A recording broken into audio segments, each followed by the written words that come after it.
Então, agora, a gente vai começar com a palestra da professora Alessandra Rodrigues. Tá? O título da palestra é As tecnologias digitais da informação e comunicação na escola, possibilidades de integração curricular. A professora Alessandra é doutora em Educação pela PUC de São Paulo, graduada em Letras, com especialização em Língua Portuguesa e mestrado em Educação pela Universidade do Planalto Catarinense. Ela é professora adjunta da Universidade Federal de Itajubá, docente permanente do Programa de Pós-Graduação em Educação e Ciências da Unifei, na linha de Educação e Tecnologias. Ela também é autora do livro Escrita e Autoria, entre outras histórias, memórias e descobertas, publicado pela editora Mercado de Letras.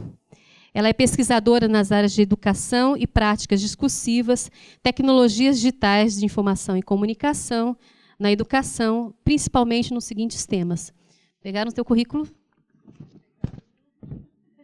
Pegaram o currículo todo dela. Escrita, é que ela começou cedo. Escrita e autoria, narrativas digitais, currículo, letramento digital, formação de professores para o uso de tecnologias digitais na informação e comunicação. Então, boa palestra. Boa tarde a todos. Primeiro, agradecer o convite do NEAD para apresentar uma fala nesse momento em que o NEAD abre as portas para a comunidade externa. Isso é uma coisa importante da gente fazer na universidade, né? Então, agradecer a Cláudia, a Juliana especialmente, e a equipe do NEAD, que é nota 10. Eles chamam a gente para fazer, mas eles ajudam a fazer. Resolvem os problemas técnicos, resolvem tudo.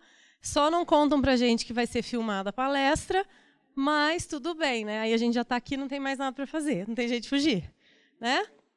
Pois é, tá vendo? É isso que eles fazem com a gente. Mas a turma é amiga, não tem problema, né? Bom, então eu queria começar dizendo um pouco qual foi o meu pensamento na estruturação tanto do tema quanto da palestra em si. Tá?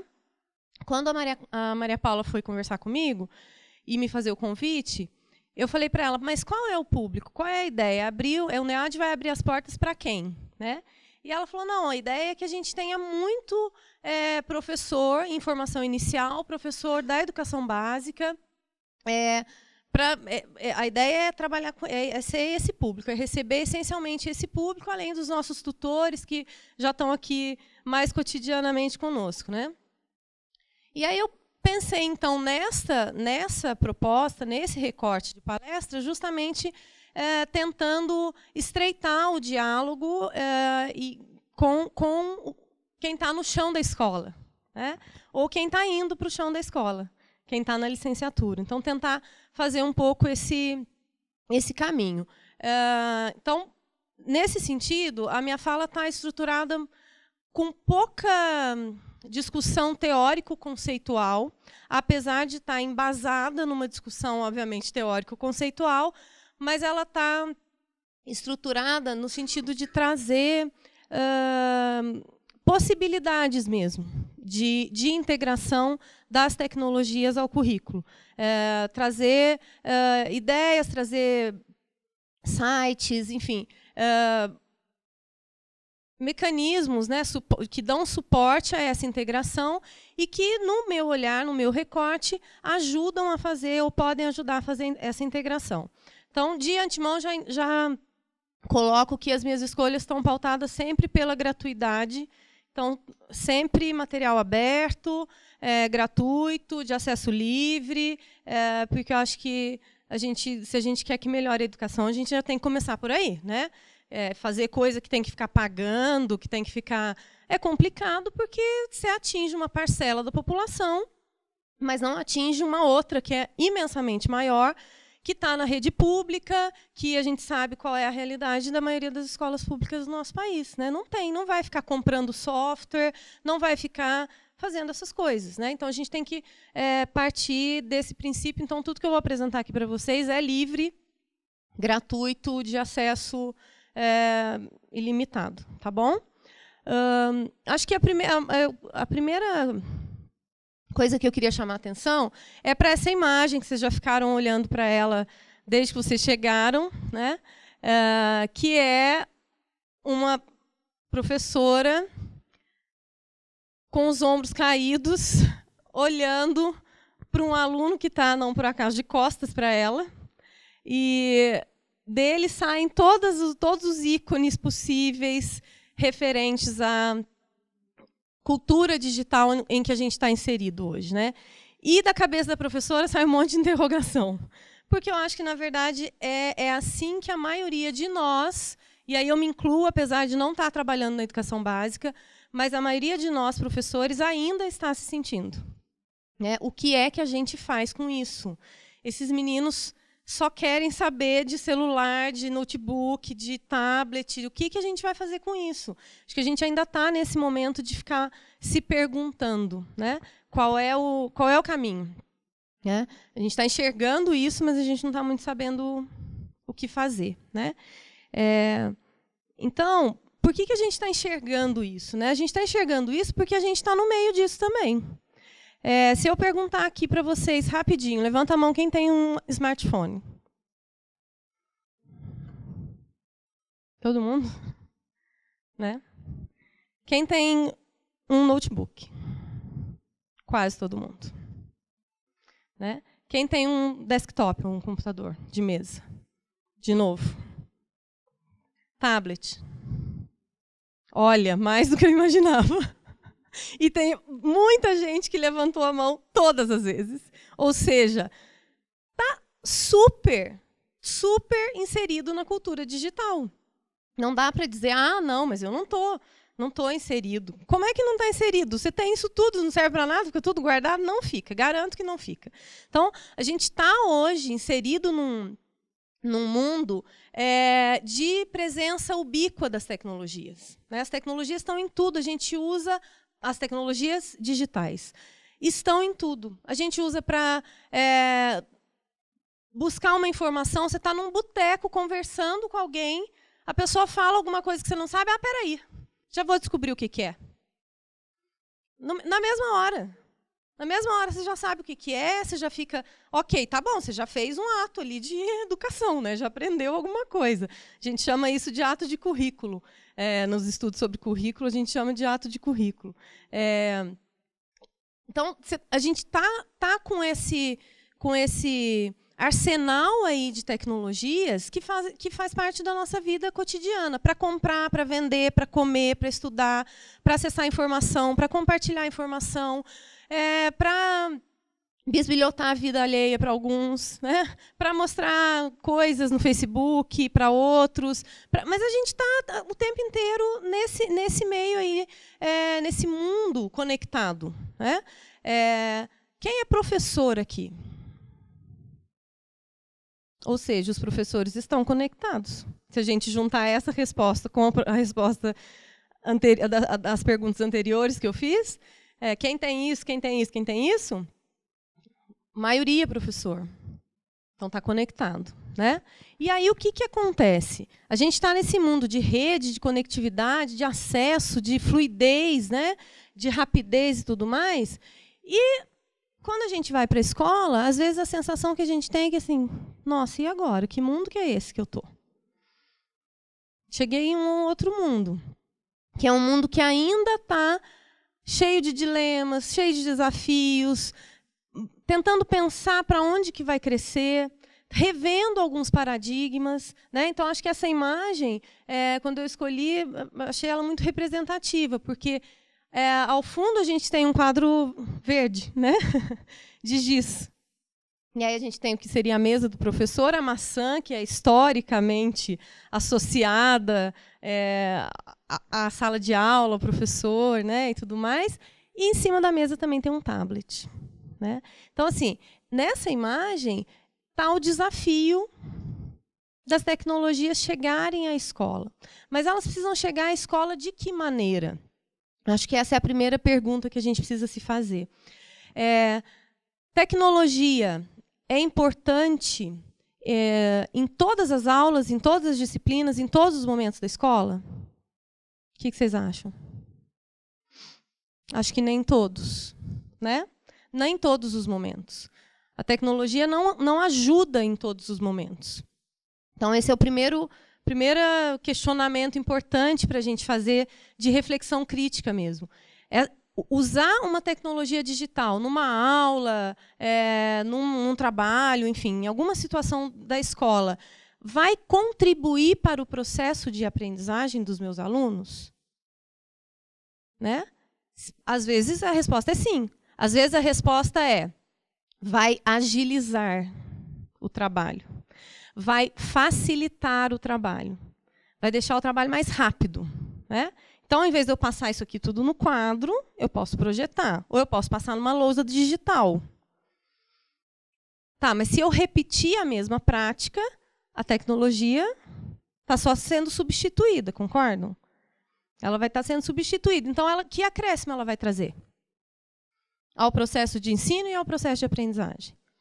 A esses dois processos. Se é só uma transposição, né? Eu deixo de usar, e a gente tem acompanhado algumas pesquisas dos nossos alunos do mestrado, e aí por isso nos aproximamos muito das escolas, porque a maioria deles é professor, e a gente ouve muito eles falarem: na escola em que eu trabalho, agora é obrigado a usar o tablet. E eu confesso para vocês que eu fico de cabelo em pé, porque eu falo: mas como é que vai obrigar a usar o tablet? Quer dizer, que sentido o professor atribui para esse uso? Vai usar para quê? Vai usar em todas as aulas? Que jeito? Não me parece, isso é minha posição, né, que seja esse o melhor caminho. Porque não é isso que vai resolver. Isso é uma visão salvacionista da tecnologia, e é, portanto, uma visão ingênua. Porque a visão salvacionista é sempre associada a uma perspectiva muito ingênua, de que a tecnologia vai salvar as mazelas da educação brasileira, e ela não vai fazer isso. Ela não vai fazer isso, né? Mas ela pode, sim, nos ajudar em muitas coisas. Eu tenho um doutorado em Educação e Tecnologia. Se eu não acreditasse nisso, né, não faria nenhum sentido eu ter ficado 4 anos debruçada sobre essa temática do uso da tecnologia na educação. Claro que eu acredito que a tecnologia tem um potencial enorme, né, para nos ajudar nas escolas, nas universidades, nos espaços de educação não formal, inclusive, mas não é sempre, não é para toda situação e não é nessa perspectiva salvacionista. A perspectiva que eu entendo que seja a possibilidade melhor para a gente trabalhar, ou para a gente se questionar, refletir e implementar a utilização da tecnologia na escola, é a perspectiva da integração currículo e tecnologia. É a perspectiva que eu tenho considerado a que faz mais sentido. A gente sempre se perguntar: bom, essa tecnologia, ela está integrada ao currículo? Ou ela está meio fora, meio esquisita? Né? Ou ela não faz sentido? É sempre se perguntar assim: mas qual é a contribuição? Para que ela vai ajudar no processo? Como é que ela vai contribuir no processo? Aí tem mais chance da gente conseguir integrar a tecnologia, né? É um pouco a ideia, já vou adiantar um pouquinho, mas a ideia da gente pensar na caneta. Isso aqui é uma tecnologia, né? Não é? A gente não lembra mais disso. Vocês pensam sobre isso? Nossa, eu vou pegar uma tecnologia, espera aí. Ninguém pensa nisso. A gente pega e usa e pronto. Por quê? Porque ela está já integrada. Ela já faz parte. Então, ninguém pensa, imagino eu, nas suas aulas, em falar assim: eu vou usar hoje como tecnologia quadro, giz, e os alunos vão usar caderno, caneta e livro. Mas são todas tecnologias de informação e comunicação. Mas a gente não pensa nisso, né? Porque elas já fazem parte, elas já entraram na escola. Então, vamos associar assim, né, a discussão. Eu acompanhei muito de perto a discussão no Estado de São Paulo sobre poder ou não poder usar celular na sala de aula, né? E aí, assim, a gente se pergunta, claro, precisa ter um critério, precisa ter uma intencionalidade nesse uso, óbvio que precisa, não dá para ficar no Facebook das 7 da manhã ao meio-dia, óbvio que não. Mas, assim, a gente não se pergunta se a gente vai proibir ou não o uso de caneta na sala de aula. A gente não se pergunta isso. Porque ela já está integrada, ela já está associada. Então, eu acho que o nó que está dando na cabeça de todo mundo é assim, como é que a gente vai tornar isso mais invisível? As tecnologias estarão integradas quanto mais elas forem invisíveis no processo. Quanto mais elas estiverem invisibilizadas no processo de ensinar e de aprender, mais integradas elas estarão. A caneta é invisível, o caderno é invisível, o quadro é invisível. Eles são invisíveis do ponto de vista de concepção da tecnologia em si, né? E as tecnologias digitais, elas precisam também se invisibilizar. Por quê? Porque daí elas saem do foco. E o que fica em foco? O conteúdo que eu quero trabalhar. E aí ela vai me ajudar naquele conteúdo. Mas não é ela que é o foco, não é ela que é o principal. Então, essa ideia de integração currículo e tecnologias, dessa ideia, dessa discussão que eu falei muito rapidamente, nasce um conceito, que é o conceito de web currículo. Eu não sei se vocês já ouviram falar desse conceito. Já? O conceito de web currículo foi cunhado pela professora Beth Almeida e pelo professor Zé Armando Valente, que, por acaso, foram meus orientadores no doutorado. Então, claro que é um conceito que me diz muito, que a gente, né, se debruçou bastante sobre ele. E é um conceito que vai trabalhar justamente essa ideia de integração. Tá? Então, eu trouxe aqui uma citação da Beth, em que ela explica mais ou menos o que é o web currículo. Então, ela diz assim, ó, o web currículo é o currículo que incorpora as distintas dimensões da experiência para o desenvolvimento humano, a vida em comunidade e a formação da cidadania.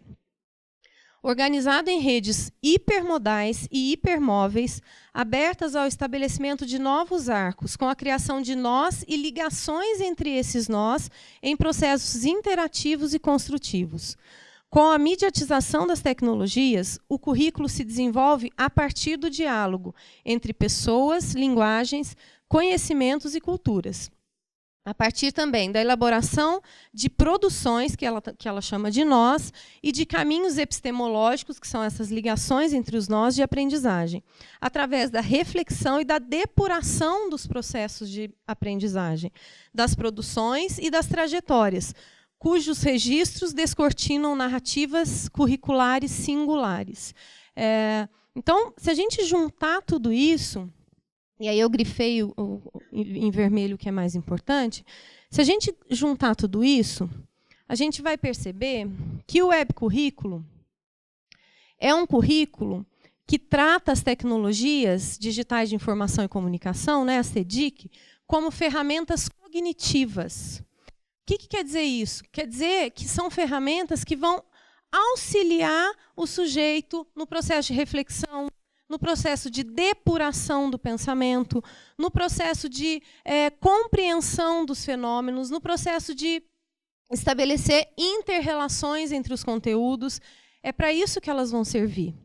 Elas não vão servir astros. Elas não são os astros, né, as estrelas principais do processo. Elas são ferramentas cognitivas, são ferramentas que nos ajudam a pensar melhor, ou que nos ajudam a enxergar melhor o que a gente está aprendendo, como a gente está aprendendo, por que a gente está aprendendo. Então, essa era a parte rapidamente teórica da minha fala. E aí eu dividi, então, o web currículo em alguns aspectos importantes ou estruturais ou constitutivos desse web currículo, né? Primeiro, quando a gente fala em web currículo, a gente está falando de contextos de aprendizagem que são permeáveis e que são múltiplos. A gente não está mais falando de uma sala de aula fechada em 4 paredes. O contexto se amplia quando eu trabalho na perspectiva do web currículo, né? Porque eu consigo acessar outros contextos mesmo que não presencialmente. E ele entra na minha sala de aula, que se torna um contexto de aprendizagem permeável, né, que pode ser atravessado por outros. Então, isso é estruturante do webcurrículo. Permite esse diálogo entre pessoas, entre culturas, entre linguagens e entre conhecimentos, justamente pela permeabilidade, pela abertura do contexto de aprendizagem.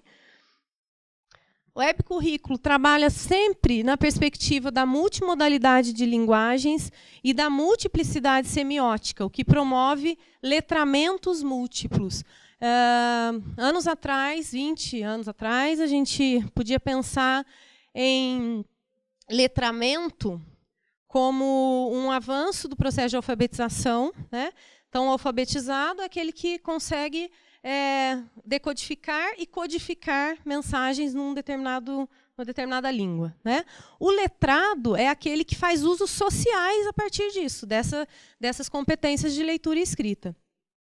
Hoje, as competências de leitura e escrita não são mais só de leitura e escrita tradicional, mas de leitura de imagens, de leitura de materiais que agregam múltiplos elementos semióticos. Tem som, tem imagem, tem vídeo, tem áudio, tem texto, tem letra em formato diferente.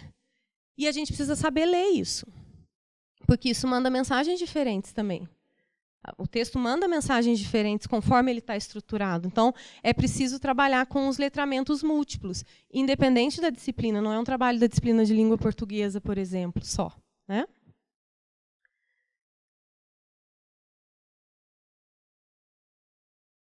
O webcurrículo trabalha também com a ideia de diversidade de caminhos epistemológicos para a construção do conhecimento científico. Então, não é um único caminho possível. Não é pensar em só assim que eu vou aprender tal coisa. Não é pensar em um caminho, mas é pensar em vários caminhos possíveis. Então, eu não aprendo só com o professor falando para mim, mas eu posso aprender também assistindo um vídeo. Eu posso aprender também acessando um tutorial. Eu posso aprender também assistindo um filme. Caminhos epistemológicos diversos, uma diversidade de caminhos epistemológicos para a construção do conhecimento. A ideia do pensamento computacional, tem vários conceitos aqui que daria palestra, só o conceito dá uma palestra, né? Só do conceito. Então, estou falando bem rapidinho. A ideia de desenvolver o pensamento computacional, que durante muito tempo teve associado só a questões de programação, né? Mas que hoje vem sendo discutido na educação básica, como possibilidade para a educação básica, para a formação do sujeito na educação básica. Então, a gente tem visto muitos projetos, por exemplo, de robótica, do pessoal do movimento maker, né, dos fazedores, de fazer coisas e criar coisas na escola ou fora da escola. E isso desenvolve o pensamento computacional, que também é importante não só para a programação, mas para a ideia de que, bom, se eu tenho um problema complexo, né, traduzindo muito grosseiramente a ideia do que é o pensamento computacional, eu estou diante de um problema muito complexo. Se eu tenho desenvolvido o pensamento computacional, o que eu vou fazer é desmembrar esse problemão complexo em vários outros pequenos problemas, que é o que a gente faz na programação, né? Em vários pequenos problemas, e eu vou resolver um problema de cada vez. E vou pensar sobre um problema de cada vez, e depois eu junto e resolvo tudo. Bom, aí vamos pensar, os nossos problemas da vida real me parecem que são complexos, né? Os problemas verdadeiros, reais, me parece que são problemas complexos. Então, me parece que o pensamento computacional pode também ajudar no desenvolvimento dessa habilidade. Né, bom, eu estou diante de um problema complexo, não sei o que eu fazer, porque é um problema do tamanho do mundo, não sei como eu resolvo. E isso serve para problemas sociológicos, né, sociais, pessoais, econômicos, isso serve para tudo, porque a gente trabalha na vida, no cotidiano, com problemas complexos. Tá? E a possibilidade de desenvolvimento da autoria, que também, para mim, é um tema muito, muito caro, no sentido da necessidade dos sujeitos se assumirem como autores, né, em diferentes instâncias. O webcurrículo trabalha sempre nessa perspectiva, objetividade e subjetividade. Não é só o objetivo que interessa. O subjetivo também tem lugar no webcurrículo. E tem lugar por conta desse último tópico. Tem lugar porque valoriza a experiência.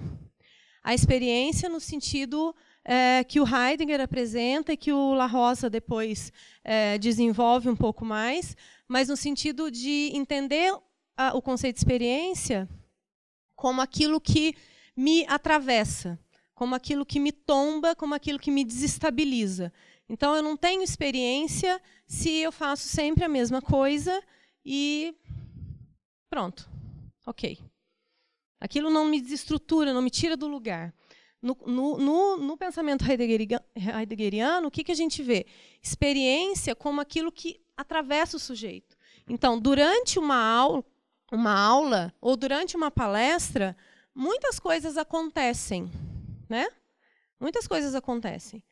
Muitas coisas são ditas, mas às vezes poucas coisas ou nenhuma coisa atravessa o sujeito.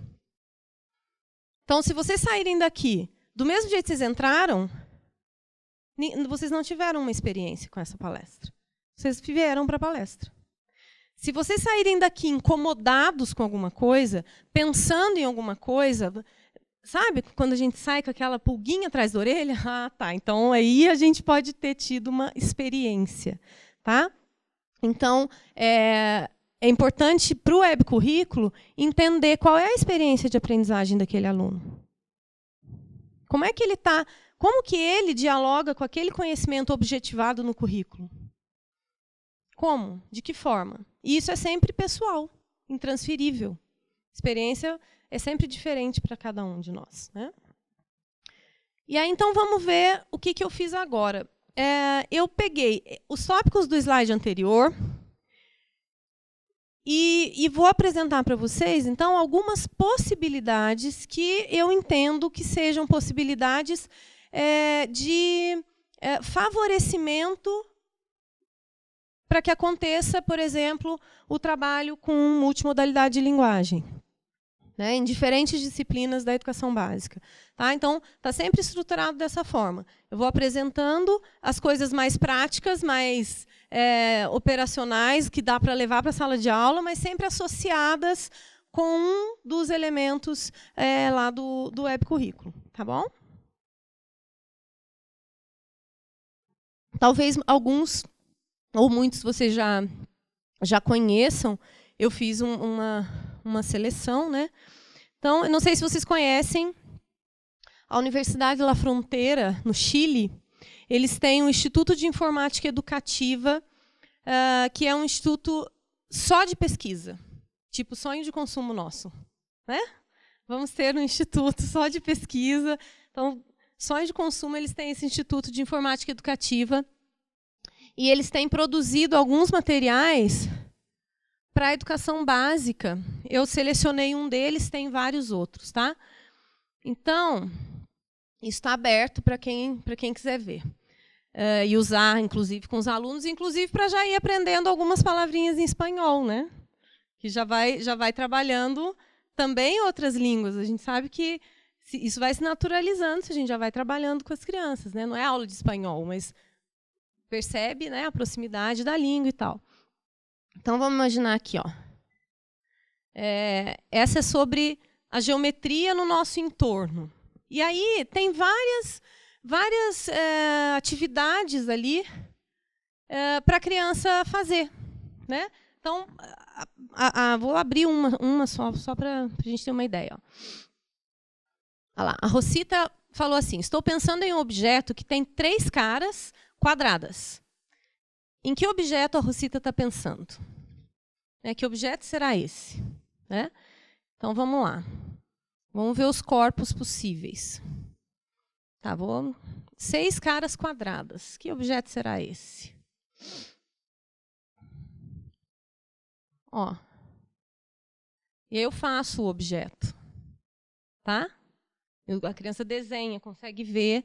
E aí depois ela vai lá, ó, nos corpos. Não, nos corpos não, aqui nas caras. Ó. E aí ela vai ver esse objeto e vai desarmar esse... Ah, cadê o negócio? Aqui. Ó. Aí ele abre o quadradinho para a criança ver, né? Quais são as 6 caras? Do que ele está falando, né? Ah, é uma coisa que dá para fazer manualmente também, mas também pode ser reforçado se a criança pode ver isso em outro momento, se ela pode ver isso pelo tablet, né? Ou pelo celular, ou na aula de informática, para as escolas que ainda trabalham com a ideia de aula de informática, né? Então, é uma possibilidade. Esse para criança pequena, né? Aqui a gente tem o H5P, não sei se vocês conhecem. Eu conheci com a Lu que me apresentou ele, né, Lu? Não conhecia. E aí, também a gente está conhecendo sempre coisa nova, porque a gente está sempre atrasado, né? Sempre já tem coisa nova que a gente não sabe. Então, a gente tem que se conformar com isso. O H5P é uma plataforma para a criação de jogos, para a criação de linhas do tempo, e é gratuita. Você pode colocar, por exemplo, aqui no nosso caso a gente tem Moodle, né? Mas vocês podem criar, por exemplo, o professor pode criar um site dele e colocar o jogo associado lá naquele site da disciplina. E aí ele cria o joguinho digital pelo H5P. Não é difícil de fazer, né? Ele é bem tranquilo. Já está, ó. Eu, inclusive, já abri o site traduzido, porque tem muita coisa em inglês, mas quase todos eles a gente consegue abrir o traduzido para quem não tem proficiência. Então, olha só, tem jogo de memória, tem vídeo interativo, questionário, gráfico, enfim. 1 milhão de possibilidades para a gente usar. A gente pode criar coisas a partir do conteúdo, ou a gente pode pedir para os alunos criarem a partir do conteúdo, né? Ou pode criar junto com eles. E aí vai fazendo, por exemplo, um repositório nesse site, né? Isso é uma possibilidade também, e aí vai trabalhar, obviamente, com os múltiplos letramentos. Aqui, ó, tem a possibilidade de criar o vídeo interativo. E aí eu vou passar para vocês um videozinho interativo que foi desenvolvido pelos alunos do Valente, lá na Unicamp, mas que é um videozinho bem só para dar ideia do que é esse vídeo interativo, né? Não vou nem passar inteiro, mas um pedacinho para vocês verem o que é.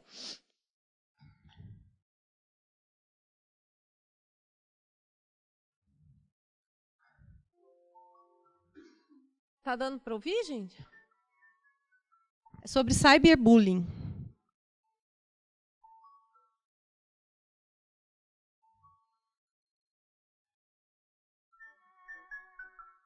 Oi, Ana. Como você está, linda, hoje? Tudo bem com você? Oi, Pedro. Estou bem, sim. E você? Melhor agora que estou te vendo. Está bem, Pedro. Menos vai? Ana, preciso falar com você. Tem tanto tempo que somos amigos, nos damos muito bem. Você não acha que está na hora de oficializarmos nossa relação? Começarmos a namorar? Pedro, você sabe que somos apenas amigos e nada mais. Não acredito que você vai fazer isso comigo. Por favor, Pedro, não dificulta as coisas e não venha estragar nossa amizade. Foi você quem acabou de estragar.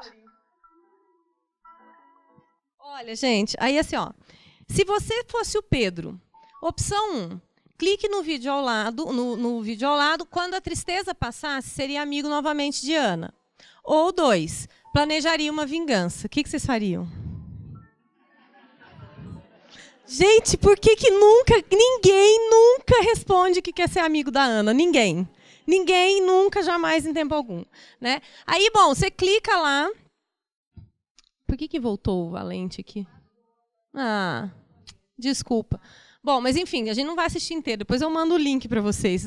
É um videozinho longo. Mas aí o que acontece? As pessoas escolhem a tal da vingança, óbvio. A gente só pensa que a gente é bom. Quando a gente tem oportunidade, a gente faz alguma coisa. Se vinga da coitada da Ana, né? Foi super gentil com ele. Aí se vinga. Aí ele vai lá atrás de uma outra amiga que vai concorrer, vai ter uma eleição de chapa para representante de turma, alguma coisa assim. E aí ele fala, olha, porque a Ana me deu um fora, não sei o quê, a gente precisa se vingar. E a menina já não gosta da Ana. Ela fala, então tá bom, ótimo, já é a chance dela, né? E aí eles fazem, de fato, não vou contar tudo o que acontece, mas eles fazem a vingança, mas aí acontece a primeira parte da vingança. Aí o vídeo interativo. Se você fosse fulano, o que você faria? Eu faria isso, eu faria aquilo, né? Então, quer dizer, isso é de uma riqueza, a gente pensar que a gente pode construir isso com os alunos, né? Quanta coisa que a gente aprende construindo isso. E a temática, assim, cyberbullying, uma temática super atual, que precisa estar dentro das escolas, dentro das salas de aula, né? Enfim. Então, pelo H5P, é possível produzir vídeos interativos com uma certa facilidade, né? Não é nada muito assim, fala, nossa, mas eu não sei nada de programação, não sei fazer vídeo. É possível fazer com uma certa facilidade. Esse site é para... ele tem vários jogos, né? Bom, Play and Learn, deve ser de jogos, né? Então, de jogos para a gente aprender inglês. Tá? E aí, o que é legal que está acontecendo agora com esses sites? Eles já vêm disponíveis também para a gente baixar no celular. Né? Tá aí, Mobile Learning. E aí, como é que a gente vai descartar isso da sala de aula? A gente precisa aprender, no meu ponto de vista, aprender a utilizar isso a nosso favor, não descartar. Porque não vai voltar, gente. A gente não vai voltar a escrever carta de papel. Não adianta, não vai. Né? Eu sou fã número 1 de livro impresso, vou continuar sendo. Né? Trabalho com escrita, com autoria, adoro escrever à mão. Né? Eu penso, quem já trabalhou muito próximo a mim, sabe que eu penso escrevendo, não consigo pensar sem anotar. E não é digitando, é escrevendo. Tudo bem, mas só por isso as coisas não vão voltar lá para o tempo da caneta e do papel só. Não tem jeito, né? Então, acho que a gente precisa fazer esse exercício de como é que a gente invisibiliza essa tecnologia, integrando ela ao currículo. Porque aí ninguém vai pensar nem se ela é boa, se ela é ruim. Né? O lápis ou a caneta é boa ou é ruim? Por que a gente se pergunta se o celular é bom ou ruim? A gente não se pergunta se a caneta é boa ou ruim. Ela é boa ou é ruim? Depende. Depende do uso que eu vou fazer dela. Ela vai ser ótima se eu precisar assinar alguma coisa, anotar alguma coisa. Mas se eu, com perdão do exemplo, sabe, furar o olho de alguém com a caneta, ela vai ser horrível. Então, assim, a tecnologia não é boa nem má a priori. É o uso que a gente faz dela. É o uso que a gente faz da tecnologia que vai ser positivo ou negativo, para qualquer tecnologia. Né? Carro, enfim, vamos levar isso para as outras instâncias, é a mesma coisa. Vamos lá. Ainda em multimodalidade de linguagens e multiplicidade semiótica. Tá? Não sei se vocês conhecem esse, que é da URGS, do pessoal da URGS. Quem que é da Química? Aqui. O pessoal da Química, se não conhece, vai ter que conhecer, porque é muito legal esse negócio. É um joguinho, chama Ferreiros e Alquimistas. Que ele demore um pouquinho para carregar. Vou deixar ele carregando aqui e aí daqui a pouco a gente volta nele. Tá? Mas é um jogo para trabalhar conteúdos de química. Mas qual que é a diferença e por que ele é muito legal? Porque na área da química e da física, a gente já tem uma certa quantidade de recursos digitais. Tem bastante coisa de simulador, né? Tem bastante coisa nesse sentido. Tem exercícios, tem uma certa quantidade de material digital já disponível. Mas qual que é a diferença desse? É porque ele é um jogo que se desenvolve a partir de uma narrativa. É uma historinha, né? É uma tribo. E aí, quer dizer, a pessoa vai jogando, vai aprendendo e vai passando as fases e vai avançando na história. E nem sempre os jogos educativos tem a história. Geralmente é mais o exercício, né? É o exercício na forma digital, mas não tem a narrativa. E o que os jovens são apaixonados pelos jogos digitais hoje é porque os jogos digitais hoje têm narrativas. Eles são baseados em histórias, tem sempre uma história por trás daquele jogo, do personagem, etc. Né? Então, em função disso, esse jogo é bem bacana. Ó, vou só abrir também rapidinho, tá? Depois vocês...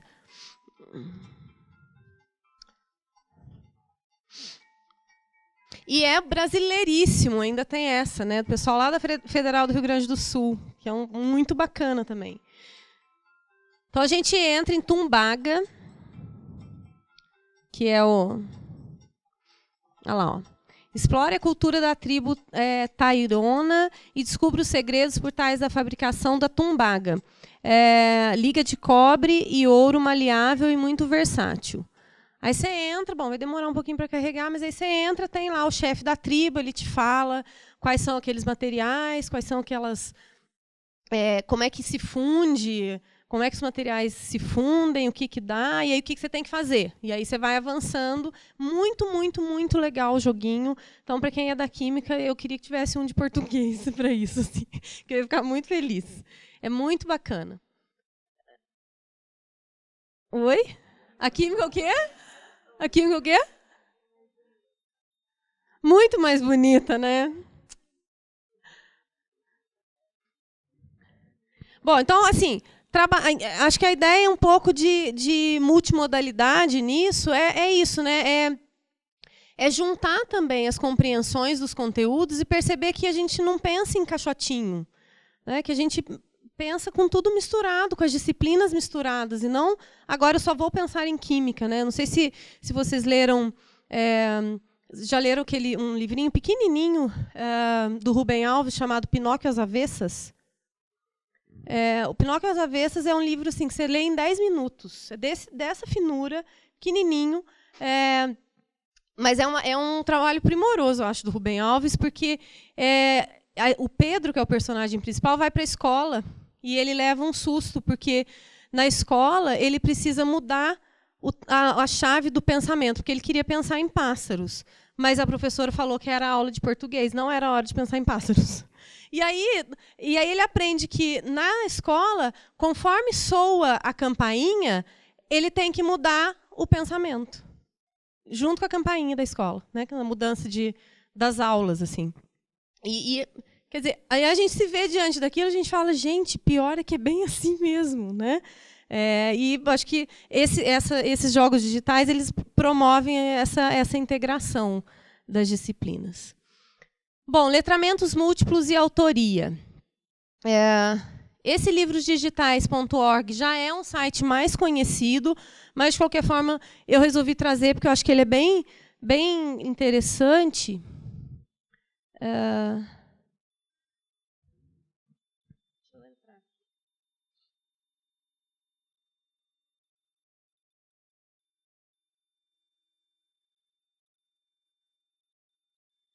Porque ele também é facinho de fazer, e a gente pode propor para os alunos que eles criem os seus livros digitais, né?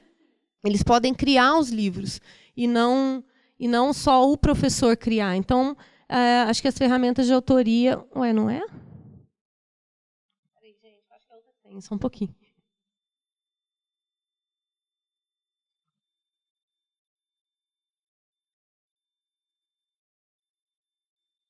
Bom, se não for essa, não vai dar para abrir. Então não é. É essa. Pronto. Então tem ali, é bem, bem tranquilinho de usar. Então você vai lá, criar um novo livro, digita o título, digita o seu nome, aí ele vai abrir o livro, sei lá. Depois eu não vou salvar, não tem problema. Avançar. Tá? E aí você vai... Bom, o que você vai colocar de imagem, o que você vai colocar de texto, vai passando as páginas. Então, ó, isso pode ser uma ferramenta, inclusive, de avaliação para os nossos alunos. Não é? A gente não precisa avaliar com prova, eles podem criar um livro daquele conteúdo, em que eles mostram para a gente, de outras formas, para além da pergunta e resposta da prova, que eles entenderam o conteúdo. né? E é um negócio que eles vão adorar fazer, porque imagina quem que não quer, né, fazer um livro, nossa, todo importante, depois mostra para todo mundo e tal. Então, e é uma ferramenta gratuita, nacional, fácil para caramba de usar, né? E acho que vale a pena. E aí possibilita também essa ideia da autoria, que é bem importante, né? A gente fomentar a autoria dos nossos alunos e não só a repetição, né?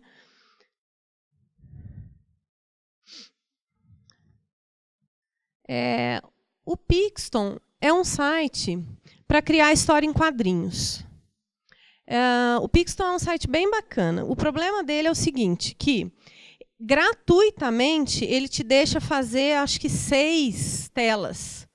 Acho que são 6, alguma coisa assim, né? Mas o que a gente... acho que você podia desligar agora a câmera, por favor. O que a gente pode fazer? A gente pode fazer o quadrinho, printar o quadrinho e jogar o quadrinho num PowerPoint, por exemplo. E aí você faz 360 quadrinhos. Até eles entenderem que, assim, poxa, para que eles vão cobrar da gente? Né? Deixa a gente usar para fins educacionais. Tudo bem, para a pessoa ganhar dinheiro, até concordo. Mas, assim, para fins educacionais, não precisa cobrar, né? Deixa lá, ó, sou professor, sou aluno, sou... Tem vários sites que fazem isso, né? Para professor, para aluno, não é cobrado. Né? E aí você coloca lá CPF, sei lá o quê, e diz. Então, dá para fazer. Porque, como ele tem essa possibilidade, você faz print e aí vai e usa as telas. Não vai ficar salvo lá na Pixton, mas você consegue fazer o quadrinho do mesmo jeito, né? Que é a finalidade. E também é um negócio muito legal com a coisa dos multiletramentos, né? A Pixton, você pode vestir o personagem, você coloca sentado, em pé, faz cenário, né? Então, tudo isso vai contribuindo para a construção dos letramentos múltiplos, né? De perceber o entorno, de perceber o que mais que me dá informação, que não é só o que está escrito, né? O Wixsite e o WordPress, que são sites para criação de sites, né? E que são bastante intuitivos. Então, por exemplo, se você cria um site, você como professor de educação básica, cria o site da sua disciplina, você vai criar o site uma vez só. Então, tá bom, a primeira vez, de fato, vai dar mais trabalho. Mas depois, o que você vai fazer? Você vai alimentar, você vai colocar coisas ali, né? Vai colocar o vídeo interativo, vai colocar o jogo de memória, né? E os alunos vão acessar de onde eles quiserem, de onde eles estiverem, ou até da sala de aula. Tá? Então, o Pixton também, o Wixsite é bem facilzinho. Eu trouxe até um exemplo de um site que eu criei, mas aí depois lá no final ele está de novo, eu abro para vocês verem. Tá? Esse, gente, não sei também se vocês conhecem o Office 365. Não tem 3 Fs, não, são só 2. Eu que digitei um F a mais ali. Aí agora bati o olho e enxerguei. O Office 365 é uma plataforma gratuita para professores e para escolas. Isso é o mais legal. O Office 365 ele faz parte do programa de responsabilidade social da Microsoft. Então, o que acontece? Você tem acesso a todos os recursos do pacote Office, né?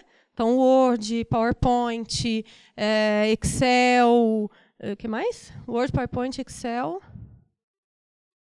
E mais alguns outros recursos que são específicos do 365. A única diferença é que assim, tem que ser online. Então, vai ficar tudo na nuvem. E tem que usar com internet. Sem internet, não dá para usar. Tá? Mas você tem esses recursos gratuitos para a escola e para o professor. E para os alunos. Não precisa pagar. É só a escola liga e fala, olha, eu quero o pacote Office, eu quero o Office 365 para a minha escola. Certo? E aí todo mundo vai poder usar. A gente usa... Mas aqui, ó, entrando nessa página, vocês já vão ter aqui, ó, alunos e professores, obtenham agora a versão gratuita, tararã, tararã, tá? Mas a ideia deles é que seja para a escola toda. No programa Idiomas Sem Fronteiras, a gente usa essa plataforma para material, enfim, para tudo, né? E olha só, é uma plataforma muito legal que dá para você colocar muita coisa lá dentro, né? E aí tem e-mail, tem tudo. Dá para você criar, tem um recurso, não vou lembrar o nome, mas assim você cria grupos. Então é como se você tivesse um Moodle para você. É quase isso. É como se o professor tivesse uma plataforma Moodle para ele. Então ele cria grupo de trabalho dentro da sala, e aí os alunos trabalham lá dentro e fica registrado o que eles fizeram lá dentro, tá? Então é também uma outra possibilidade de uso de integração, especialmente considerando o preço das licenças, né? As licenças desses programas não são baratas, né? Então, se a gente pode, ainda que tenha o porém de ter que ser online, mas já é um recurso, né? Bom, a ideia é de desenvolver o pensamento computacional e também de desenvolver a autoria com o apoio das tecnologias. Bom, pensamento computacional, já falei no comecinho, né, mais ou menos o que é. O primeiro exemplo que eu trago é o do Scratch, que é uma plataforma do MIT, aberta também. E aí, no Scratch, você pode criar animações, jogos, e isso tudo fica aberto, o código é aberto. Tá? E aí, o que é legal do Scratch? Tem muita criança que usa o Scratch. Eu vou abrir. Então, aqui, ó, nessa página é a página inicial. Já deixei em português também, para já mostrar que a oficial, né, é em inglês, mas ela já tem a traduzida. Ó. Aí você vê o que o pessoal está fazendo, o que já tem pronto e tal. É muito na ideia do maker. O Scratch trabalha muito na perspectiva da cultura maker, né? De construção, mas de construção coletiva, colaborativa, de interação e de construção de comunidades de prática e de comunidades de troca para a realização de uma determinada tarefa, né? Ou para a resolução de um problema, se a gente for pensar na ideia do pensamento computacional.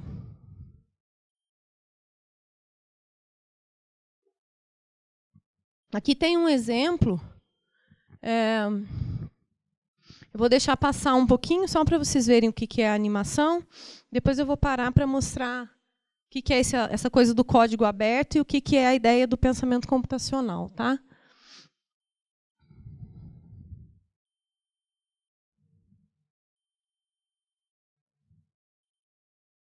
Vamos lá. Faltam dois? Dois. Olha lá.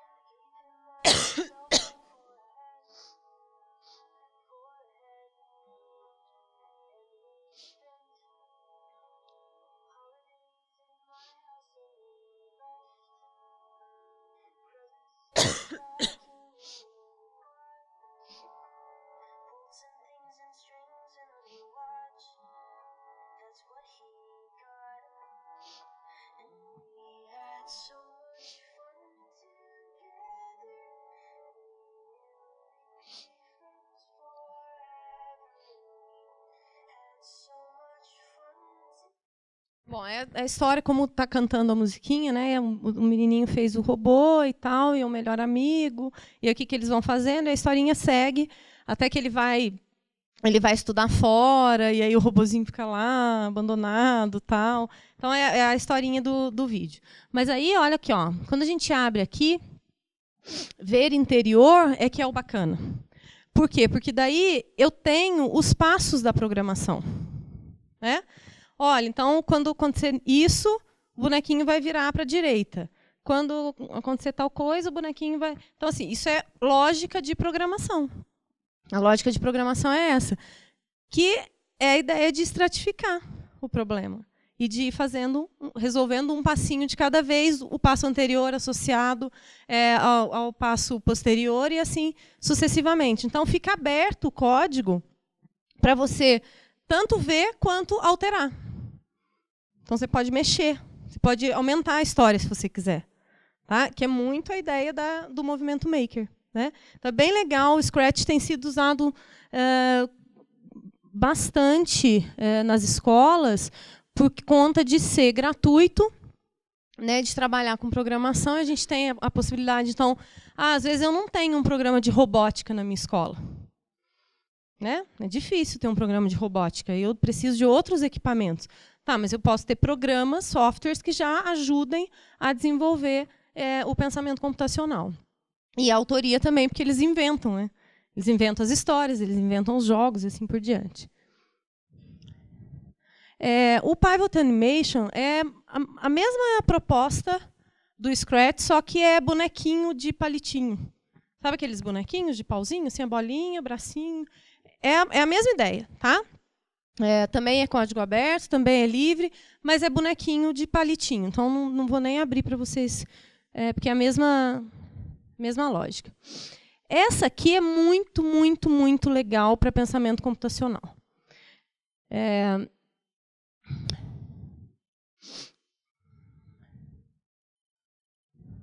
Olha só, gente. Aqui, ó, também você pode criar os seus programas, né? Criar suas animações, enfim.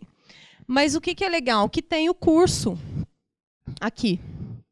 Então, tem o curso 1, que é para criança de 4 a 6 anos de idade. Pititico, né? Mas já vai fazer coisas com animação, com programação.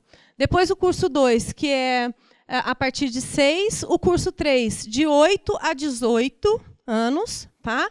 E o curso 4, que é de 10 a 18 anos, mas tem que ter feito o 2 e o 3. Então, vai avançando nos níveis de domínio de conhecimento da programação.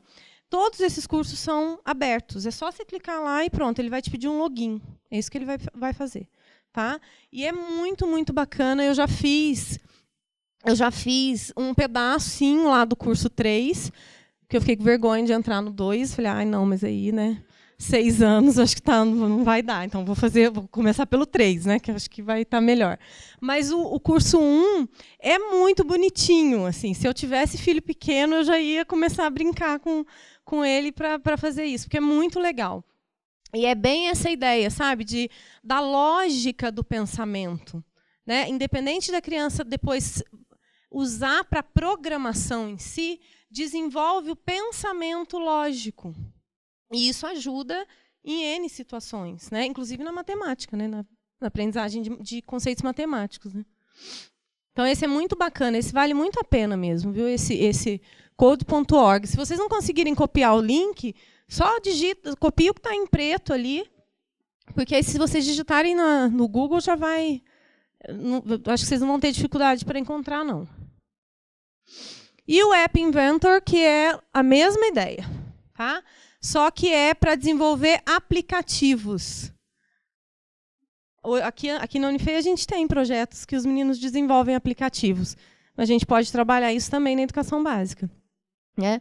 E aí os aplicativos, o que é legal? Que eles fazem a ponte entre os conhecimentos curriculares, o uso da tecnologia e as necessidades sociais. Porque o aplicativo ele nasce de uma necessidade social. Não é? As pessoas pensam em aplicativos pensando em necessidades. O que a gente precisa? Eu precisava de um aplicativo. Nossa, eu queria tanto que pudesse escolher a compra de supermercado e viesse na minha casa. Vamos criar um aplicativo para isso? Queria tanto poder acessar o cardápio do restaurante e já pedir. Vamos pensar um aplicativo para isso? Queria tanto tal coisa, né? Chamar um carro sem precisar procurar ter cartão de taxista na bolsa e tal. Vamos fazer um aplicativo para isso? Então, assim, os aplicativos, eles nascem das necessidades. Certamente, todas as escolas têm necessidades que podem ser supridas ou, pelo menos, minimizadas com a criação de aplicativos. E a gente pode pensar em projetos coletivos, interdisciplinares, em que os alunos criem aplicativos, né? Então, o App Inventor é a mesma ideia, tá bom? E tem em português também o site, então também ajuda. O outro ponto que eu apontei no início, em relação ao web currículo, tem a ver com diversidade de caminhos epistemológicos e contextos múltiplos de aprendizagem, né?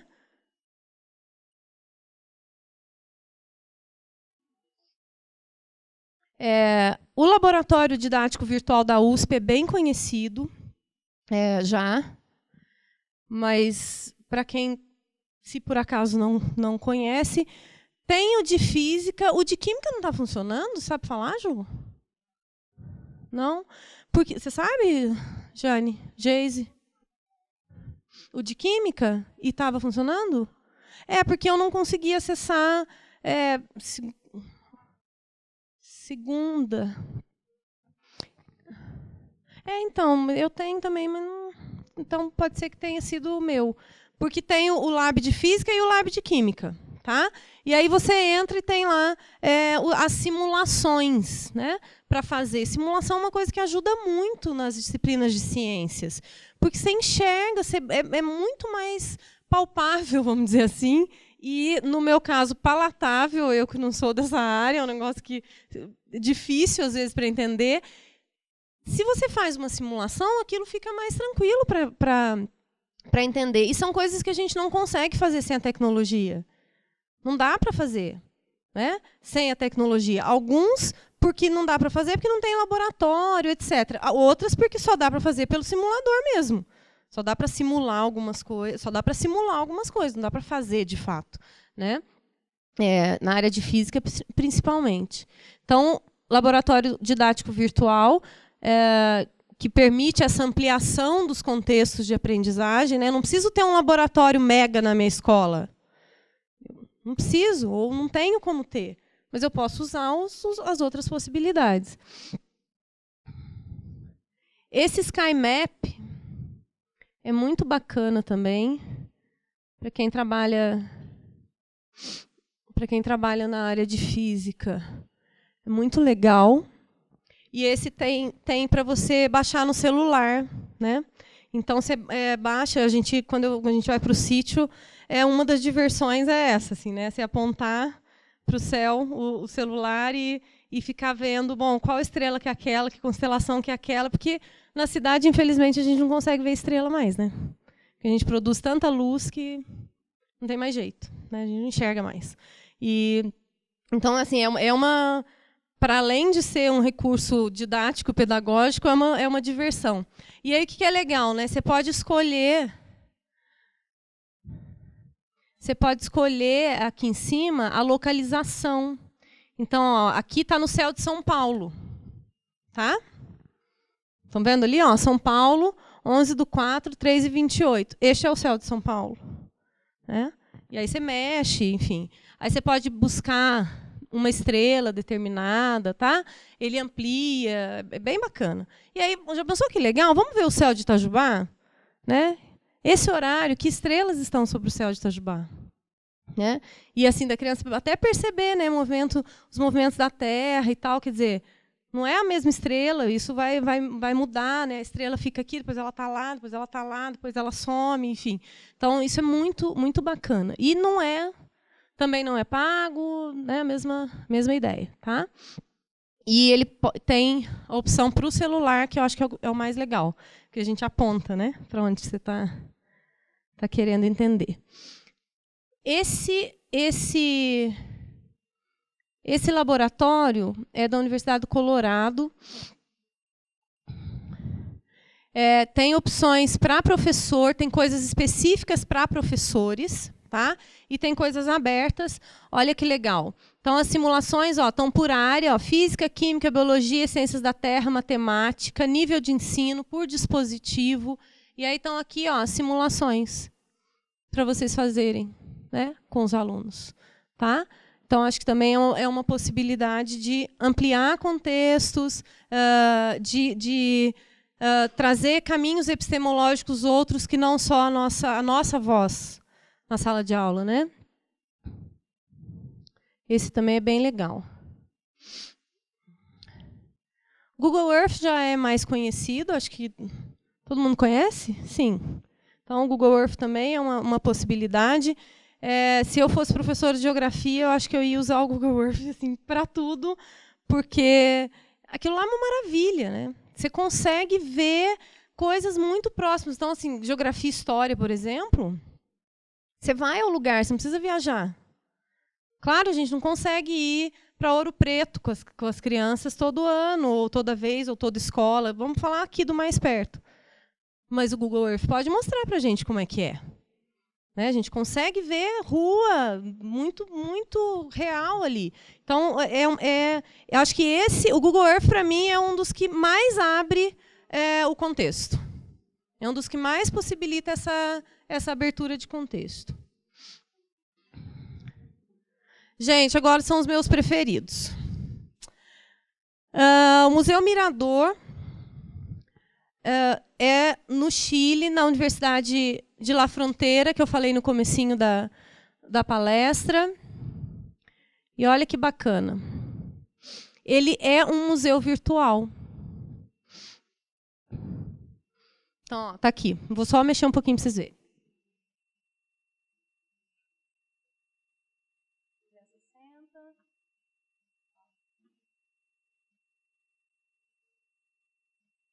Esse é o museu.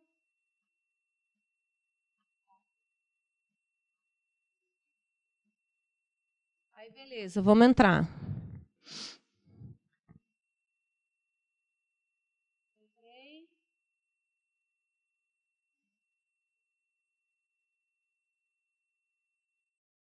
Ó, a gente pode levar os nossos alunos para visitarem um museu no Chile, né?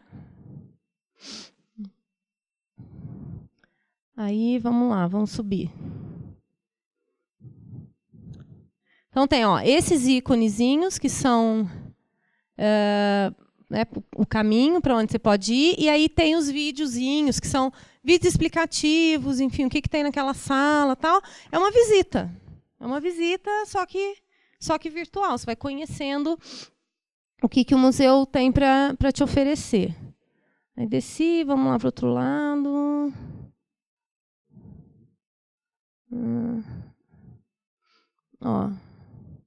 Tem uma escada aqui tem uma sala de teatro. Vamos ver o que tem nessa sala de teatro.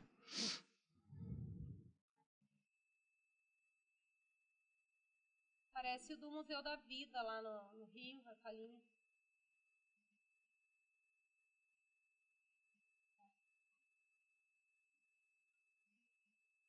Enfim, vocês vão passeando pelo museu, né? Acho que já deu a ideia do que é essa ampliação de possibilidades de contexto. Às vezes, algumas das nossas crianças nunca vão conseguir ir a um museu ou vão demorar muito tempo para conseguir ir a um museu, né? A gente não tem essa facilidade, né? E não tem muito nem essa cultura no Brasil de museu, mas é uma possibilidade de a gente começar a desenvolver, né? A ideia desse diálogo mesmo entre culturas e tal. Esse é o da Casa Portinari. Aqui são 3 museus, tá? O mais legal eu deixei por último, claro. Da Casa Portinari, ó.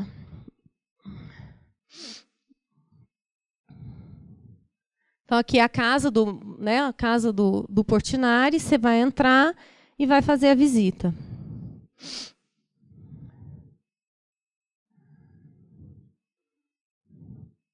Então, tem a primeira sala.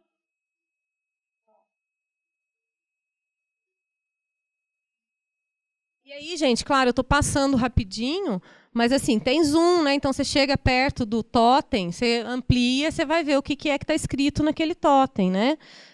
Lógico que eu estou passando aqui mais rapidinho, não tem como ficar. Aí tem as obras, ó. São Francisco pregando aos pássaros, o tamanho da tela, qual é a tela, né? Assim, desenvolvimento de uma cultura de arte mesmo.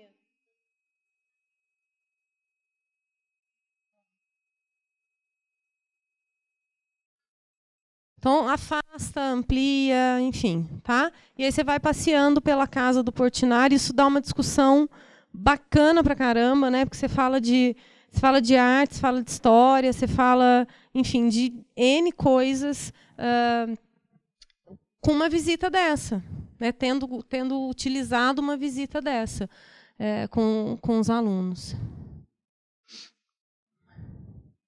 E aí esse, na minha opinião, é o mais legal, que é o Museu de História Natural Smithsonian, que fica nos Estados Unidos. E é muito... É que na projeção de vocês não parece tão legal quanto aparece aqui na tela, por causa da definição da projeção, né?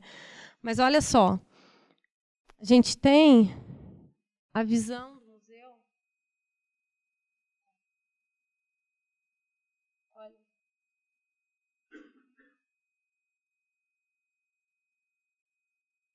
Não dá a sensação de estar lá?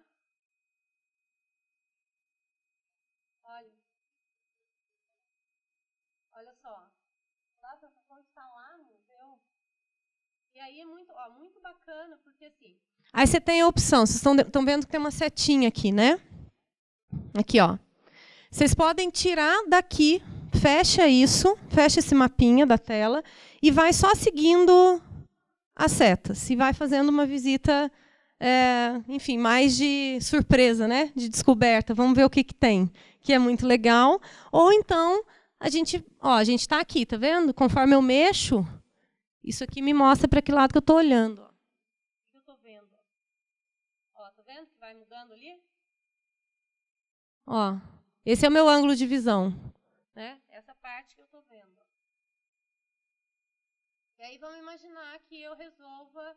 Não, eu quero escolher qual lugar do museu que eu quero ir. Aí, beleza. Ah, vou no hall de entrada... do Salão dos Mamíferos.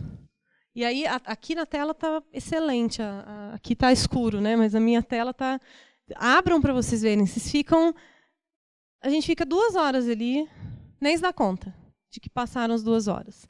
E aí a mesma coisa. Afasta, amplia, lê, gira, tem ideia de qual é o cômodo, enfim. E aí esse museu é um museu de história natural, né? Tem o museu tem a sala... A sala dos homens, né? Assim, muito legal. Então, tem muita coisa bacana. Esse, para mim, é o mais legal. Vale muito a pena acessar, trabalhar. E dá para trabalhar com outras disciplinas que não só, sei lá, biologia. Dá para trabalhar, por exemplo, língua portuguesa facilmente, né? Assim, pensando na ideia de vários gêneros possíveis, né? Então, eu posso produzir uma reportagem depois da visita, eu posso produzir uma história a partir de alguma coisa que eu vi na visita, eu posso pensar em fazer notícia, eu posso, né? Tem várias possibilidades aí. Então, bom, já caminhando para o fim, para a gente poder ter tempo de abrir um pouquinho para as perguntas também, né? Falei no início que a ideia de web currículo associa 2 elementos importantes: objetividade e subjetividade. Então, a gente não desconsidera o subjetivo, né, no processo. E aí, muito por conta dessa ideia de posturas autorais e valorização da experiência. Então, uma coisa que eu queria deixar para o final, como um lembrete, é que quando a gente pensa em web currículo, a gente precisa pensar também em formas de acompanhamento e de avaliação da aprendizagem que não são as tradicionais, ou não são somente as tradicionais, porque senão a gente vai estar num contrassenso.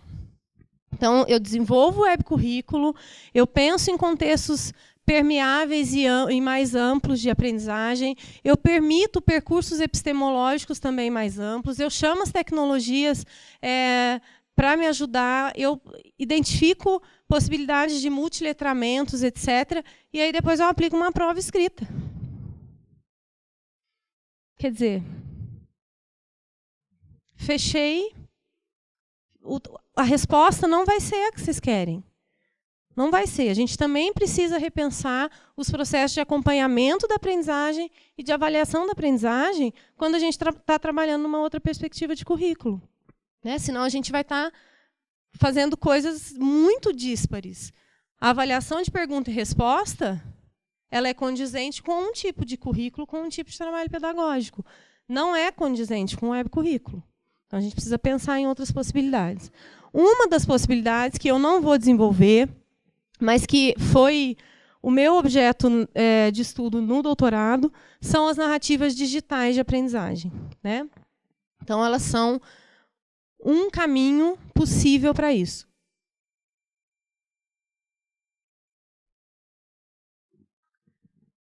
Elas são um caminho possível para isso, por quê? Porque elas vão trazer para a avaliação o processo de aprendizagem. Vão considerar o processo e não somente o produto. Né? Então, eu vou considerar qual foi o caminho percorrido por esse aluno no processo de uma disciplina ou de um conteúdo, enfim.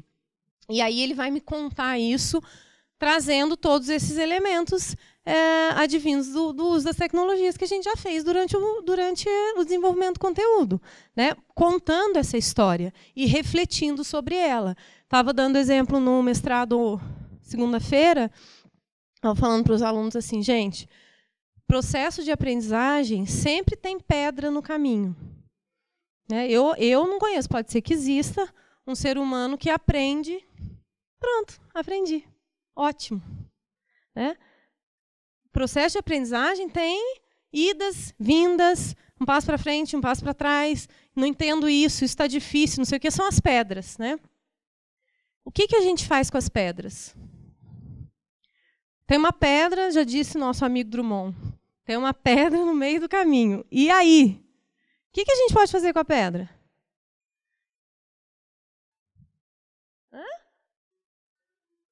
Eu posso, se ela for grande, eu ponho uma escada e passo, dou a volta. O que mais?